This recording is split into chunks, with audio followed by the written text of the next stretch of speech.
Hi, good day everyone. So welcome to our next lesson. So our next lesson will be the the three branches of the government. So the executive, the legislative, and judicial branch.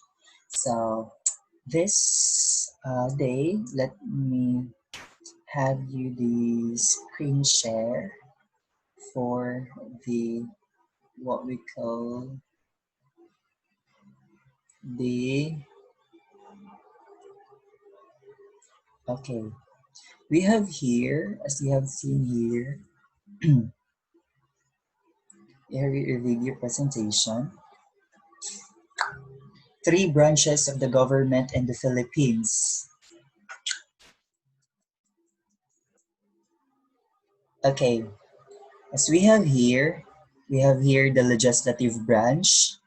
The legislative branch is authorized to make, alter, and repeal law. So pwede nila to, pwede sila mohimo, pwede sila ilisan, and pwede nila walaon ang law.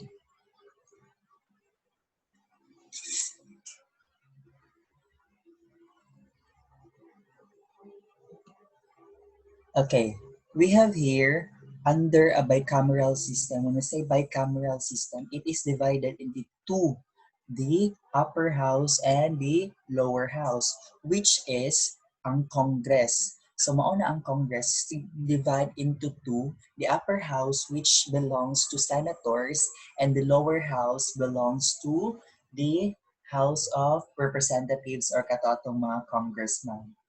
Okay, when the Senate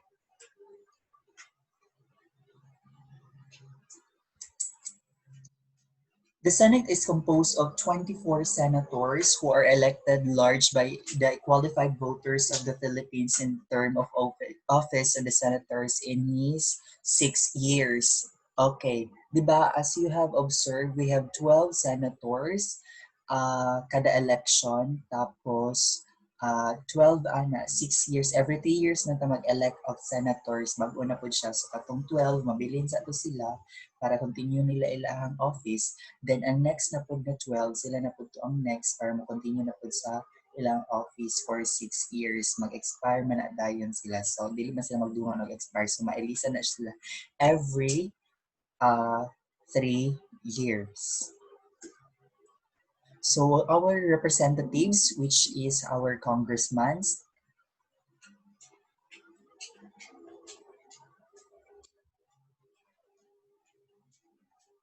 we have here the House of Representatives composed of not more than 250 members. Okay, the House of Representatives are not those representatives representing the districts in each, what we call this, provinces and cities, but also those representatives also na na-elect base sa ilahang katong mga party lists. For example, kabataan party lists. So, mag-elect na sila, maghatag na sila isa ka representative para mulingkod dito sa Congress.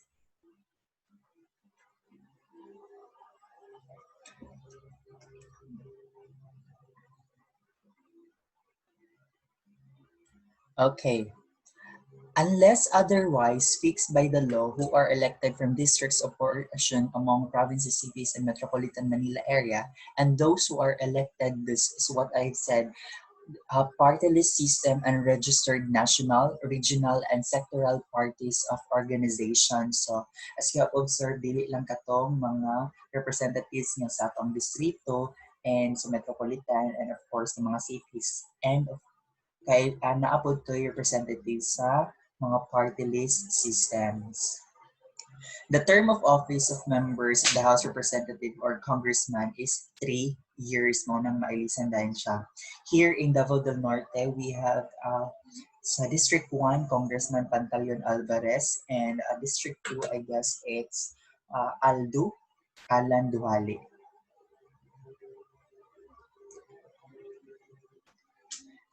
Okay, the executive branch, when say executive branch, kinsa man ang under sa executive branch.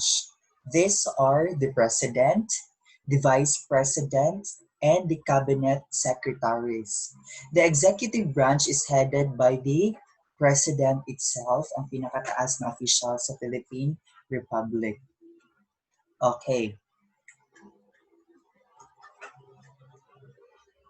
The president and the vice president is elected by a direct vote of people. Dili siya by appointment, but it is voted by the Republic of the Philippines people. And the term of his office or her office is actually 6 years, and dili na sila pwede i-re-elect. Pwede na sila mo re-elect after na po ito, mahuman na po itong katong nidaog na po after sa ilaha.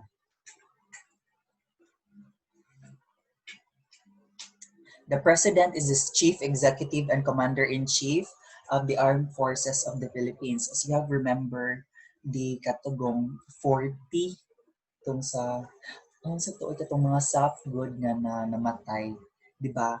Gi-blame jud dito, ang pinakauna gi-blame jud dito is the president, which happened sa time ni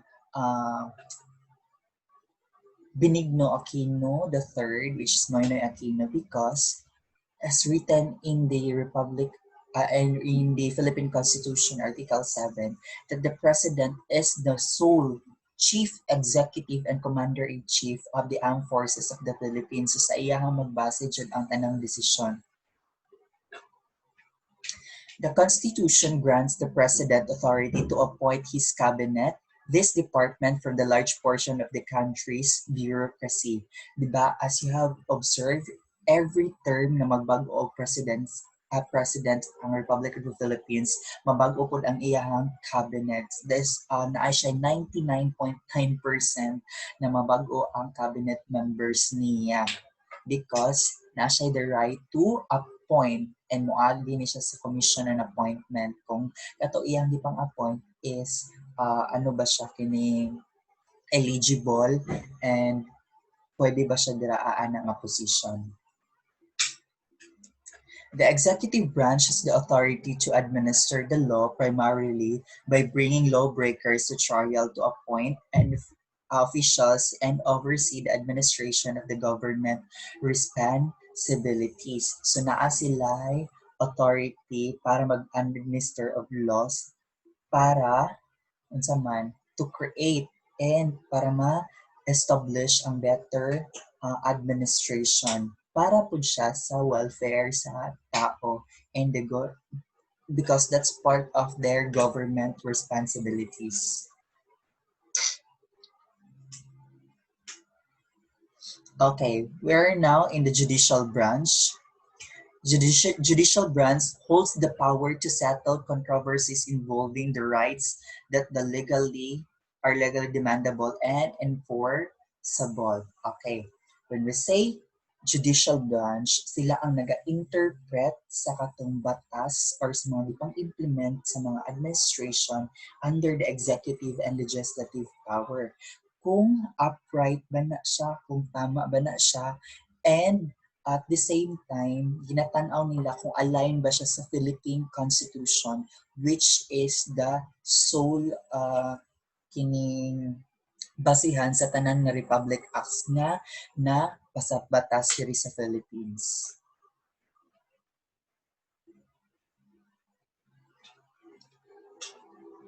Kinsa man ang naa sa mga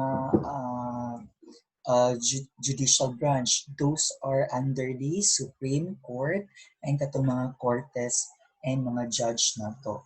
This branch determines whether or not there has been a grave abuse of discretion amounting to lack of excess of jurisdiction as a part of instrumentality of the government. So, gina-interpret nila kung okay pa ba ang administration, under pa ba siya sa kining constitution. As you have remembered, President Joseph Estrada was faced the impeachment trial because one of his violations is wala na siya ni follow sa Philippine Constitution, and that's part of the work of the judicial branch to interpret para po makita na to ang balance between the government offices. Judicial branch composed of Supreme Court, as what I have said, the Court of Appeals, and the Court of Tax Appeals. Pwede siya Sandigan Bayan and the other lower courts. This constitution expressly grants the Supreme Court the power, the constitution, katong Philippine Constitution na to, nagagrant siya sa Supreme Court the power of judicial review, gina-review niya ang katong mga laws na to as the power to declare treaty, international or executive agreement, and base sa ato ang national policy, law, ang mga presidential decree, proclamation, order, instruction, or ordinance na under sa administration.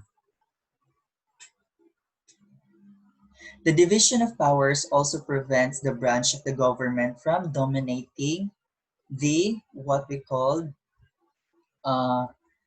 nag-dominate ang power, malikaya nato ang kanang what we call this, kana ma-prevent nato nga mag-overpower ang isa ka branch of government na dili na tagaan og chance na mag work ng isa ka branch kanang ginakontrol na niya tanan. That's why these three branches of the government are equal. So those are the three branches of the government. So see you on the next topic.